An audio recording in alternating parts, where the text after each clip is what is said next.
This is an RTX 4070. This is a card I've had for a little while now.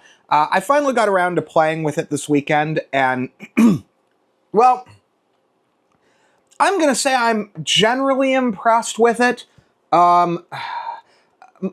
My sense of value is so damn warped at this point. I get good deals, I get bad deals. This card I got for $200, which is an insane deal. My 4090 I paid $2,000 for, which wasn't such an insane deal. I've got 3080s that I got for MSRP. I've got 3080s I got over MSRP. I've got this Intel Arc that I paid over MSRP for. I got that 1080 Ti Strix up there that I bought new back in the day. And I got that under MSRP. Like, I'm so dang all over the place on what I pay for these GPUs. I don't think I can give you guys an accurate, this is what the GPU should cost, or what you should be happy with. The only thing I can do with this, with the 4070 here, is tell you that if you end up with this GPU, I don't think you're going to be unhappy with it. It was able to handle everything that I threw at it. But let's take a look at the card itself. So it's got your standard complement of connectors. So you've got, let's see, how do they have that? Yeah, they've got your display port. I'm sorry, not display port. So I'm looking at my phone to see where it is on the camera. Can you see that? There, you should be able to see it. It's got display port, display port, display port, and then HDMI on the end. The thing I like about this particular GPU is the form factor. So it's not so small that it's going to have to run fans loud to keep it quiet, but it's also not so big that it's huge. I compared it a little while ago to my my old 1080 Ti Strix. It's about the same thickness and the same height, maybe a little less. No, it's about the same height, but it's about that much shorter. So the Strix Ti 1080 would be like out to there. So it's a very advantageous form factor when comparing to modern video cards. I mean, you even see like 50 and 60 class cards that they make bigger than this for some stupid reason. I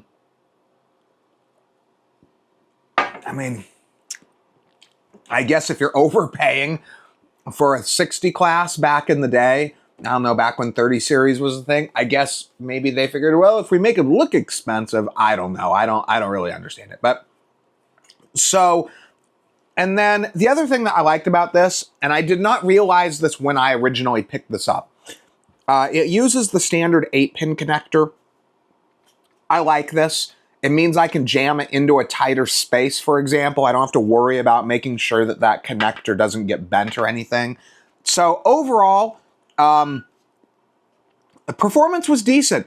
I found that I only tested it, disclaimer, with very modern, demanding games. I don't find anything before Cyberpunk 2077 to be even remotely demanding. I'm going to say anything before 2020, you shouldn't really even be asking, can this run it? Can it run it at 4K? Now, I would say that this is a 1440p card, solidly 1440. Some stuff will run 4K well. Anything older than Cyberpunk, honestly, you really should be able to run at 4K. Anything newer, I found if it was a little bit slow, usually you could make up the difference with either frame gen or DLSS, what have you. But let's take a look at a couple of games. I'm going to pull a few up here. I tested it with the most demanding stuff I had. I tested it with Cyberpunk 2077, Hogwarts Legacy, Star Wars Jedi Survivor, and then Fortnite was my high frame rate multiplayer competitor that I threw in there as well. It's not demanding in the way that you think of Cyberpunk, but it's kind of demanding in a different way. So let's get to the games. I just have the bare footage. I'm going to overlay audio over the bare footage and use different audio than what I originally took with the when I commented on the videos. when I was actually doing the live shooting, because I want to talk about stuff a little bit differently in this video than I did when I talked about that. So let's get to it and take a look at what we've got. Okay, so the first one we're going to take a look at here is Cyberpunk 2077. Now, I know some of you don't like to use any of the upscaling. You think it looks better without. That's not how we're testing this today. I took full advantage of all the NVIDIA technologies. So as you're going to see here, we are running DLSS.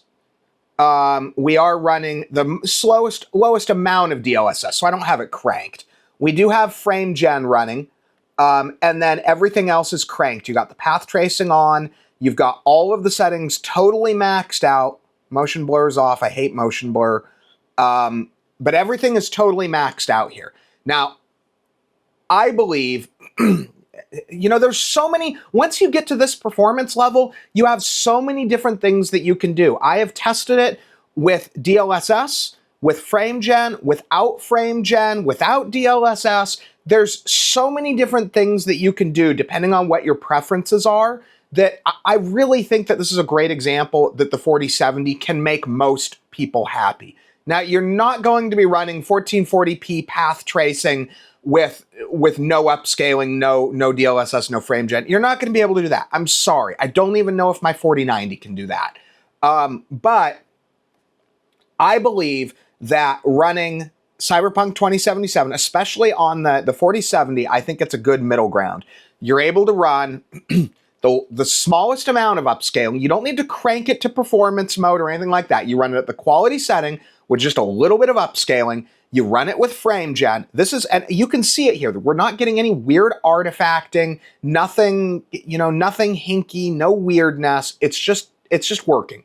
So I think that this is the best bang for your buck as far as final visual experience. Because my opinion on the matter when it comes to DLSS versus no DLSS versus frame gen, no frame gen, all of that, my real opinion on the matter is that the only thing that matters is the final perceived experience. I've had people argue with me on this before, and I just don't believe it matters.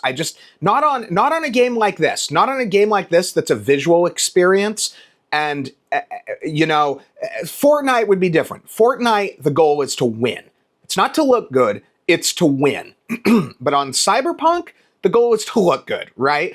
And so I believe that the final perceived experience is of most relevance. And I believe that your final experience, actual viewed on the monitor, is going to be best running a small amount of DLSS. Do not crank it to performance or ultra performance or whatever. I don't think any video card that can actually run DLSS needs to be running that amount of DLSS.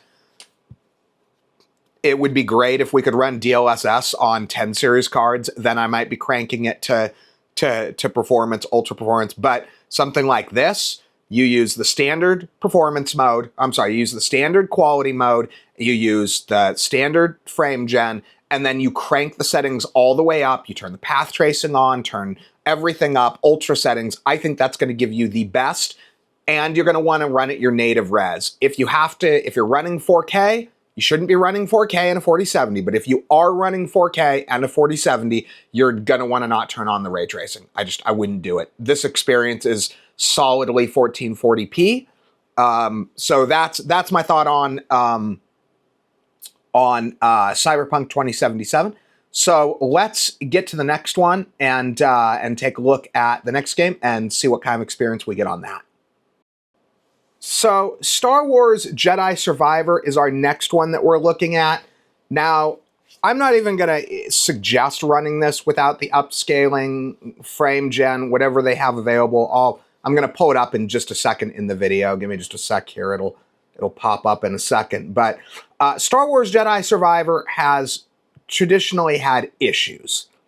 Even when it first came out, it really, even on my 4090 with my 13900K, it was stuttery, and it has always had performance issues. So my opinion on Jedi Survivor is whatever you can do to get it to smooth, that's what I would do. And here we're running 1440p max settings, except I do have the ray tracing off. In my opinion, I don't think it looks enough better to justify turning it on with how big of issues that this game already has. I don't. I think the higher the setting that you can get with smooth frame rate is good, but this game just had so many issues as far as system performance that I really think the max setting with the DLSS, and I thought it was showing frame gen, but I can't remember. But definitely whatever upscaling options that you have. And it looks good. I mean, check this out. So we're in a fairly high action scenario here, and we're holding a solid above 60. And I mean, remember, just a year ago, a 4090 typically didn't see this good. So those of you that are just now playing it, that are just now experiencing the game today, even on a lower end card, like a 4070 compared to the 4090, you're going to have a better experience on this game than we had when it first came out. So I honestly don't think there's anything to complain about here, looking at the way it's set up. But you've certainly got options. Look, if you're one of those people that on principle just can't handle having upscaling, you just have to have native, there's room to do that. You can certainly drop some settings a bit and run it, say, like 1440p medium settings, no upscaling. Now, I'm going to say the same thing I did with Cyberpunk 2077, though, where I think that the actual experience that you have on this particular game is going to be better if you run DLSS, the upscaling, whatever upscaling options are available. Do them at a low level. You don't want to max it out, or it's going to start giving you weird artifacting and stuff. But you do a very small amount of upscaling, frame gen if it's available, and then I do think that this is going to look better than if you try to shoot for, say, 1440p, no upscaling at all. Again, I know everybody has different opinions on that. That's my opinion. But anyway, if it can do this well on Jedi Survivor, you know you're going to be able to run just about anything out there at a playable level. I mean, and this is not, as far as I can tell, this is not pre-rendered video. This is actual gameplay video here too. Because looking at the frame rate, you're bouncing from 60 to 70 to, yeah, I'm pretty sure this is actually rendering. Yeah, see that? We dropped down to 45 for just a second. So, yeah, I think we're good here. Okay, so let's get to the next one and see how it runs. This is our next one, Hogwarts Legacy. So this one I did a little bit differently. So this one I actually did with no upscaling. So we ran 1440p. We did not turn on any of the ray tracing, but we did turn all the settings all the way to max. So you'll see in a second. I'm going to turn it. I believe on this game it calls it the epic setting. I'm sorry, ultra. So we're running on ultra, but we do have the ray tracing off. I found that the frame rate performance on this was good enough without any of the upscaling. I wanted to see how solid the frame rate was without it, and I found it was very solid. Looking at what how this is running, honestly, I think this would satisfy both the people that are perfectly fine with upscaling and the people that are really anti-upscalers. Let's just call it that. I think either group can be made happy with this. If you're happy with upscaling, you can turn on the DLSS and get your frame rate a little higher, and then maybe also have the option to up your setting a little bit as well. But I mean, looking at that solid, so look in a second. I'm going to go inside. The thing with Hogwarts Legacy is that it does have a tendency to have fairly wide frame rate swings. So I would definitely recommend that you're going to want to have as much frame rate buffer as you can get between you and the minimum acceptable frame rate that you're okay with, just because it is it's a pretty big swing in the frame rate on this game. Like, you'll see it running at like 80 or 90, and then I'll see it drop down to like 45. Like, I've seen that happen before. So, but yeah, I think you can get away with running it without any of the upscaling if that's your gig. Certainly, if you were to turn it down to the standard high setting, I think you would be 100% all the way above 60 the whole time. Or turn it down to the high, turn on the DLSS. There's a lot of room to screw with it, but this is how I ran it, and I was happy with it. So anyway, not really a whole lot more to say with Hogwarts. So let's get on to the last one that we're going to look at. So this is Fortnite. I wanted to do one fairly competitive shooter just to kind of give you guys an idea of what you'd be looking at there. So with Fortnite, I actually did run it at 4K. I did run it in performance mode, as you can see here. Now, I do always test in performance mode. It's funny because now I get people that are like, oh, why is it in performance mode? Whereas when I first started testing with Fortnite, it was always like, put it in performance mode. Everyone that plays in performance mode. Now, my opinion on Fortnite, and I've said this before, and I will say it again, the purpose of Fortnite, the fun, shall I say, the fun factor on Fortnite is not in how good you can get your graphics to look. This is a totally different game with a totally different purpose than, say, Cyberpunk 2077, Hogwarts Legacy, Star Wars Jedi Survivor. Those games, the experience is the point of the game. On Fortnite or any competitive shooter, the fun to be had is in the winning. So I do believe in sacrificing visual performance for frame rate. Absolutely, hands down, as long as frame rate does give you a competitive advantage, which typically in Fortnite it does, although I don't think it is as much as it used to be, but I do think it's still there. So as you can see, I think the lowest I've seen is in like the low 200s. Fortnite is incredibly notorious for massive frame rate swings. So typically I'm going to want to have like double what the lowest frame rate is to keep it high. And this one is absolutely serviceable at 4K. It's definitely fine at 4K. As you can see, when you're watching the frame rate readout off to the left-hand side, you are seeing the frame rate swing all over the place. But we're sitting at over 200. Almost no one playing on this card is going to be running on a 4K monitor at higher than 200. I assume that the majority of people on here are going to be running 1440p, 240, or even a lot of people are going to be running on older like IPS, nice IPS, 1440p, 165, 144 hertz monitors, I think is probably where people commonly are at this point. So honestly, I don't believe there's really any situation, as we can see here, running it at full 4K at this high of a frame rate. As far as playing competitively, I know Fortnite has a tendency to really suck hardware down once you turn your settings up, but in competitive mode, if you're playing competitively, I don't believe that there is a monitor setup out there that this game won't make you happy on. Whether you're doing what I'm doing here, 4K 240, you're doing 1440p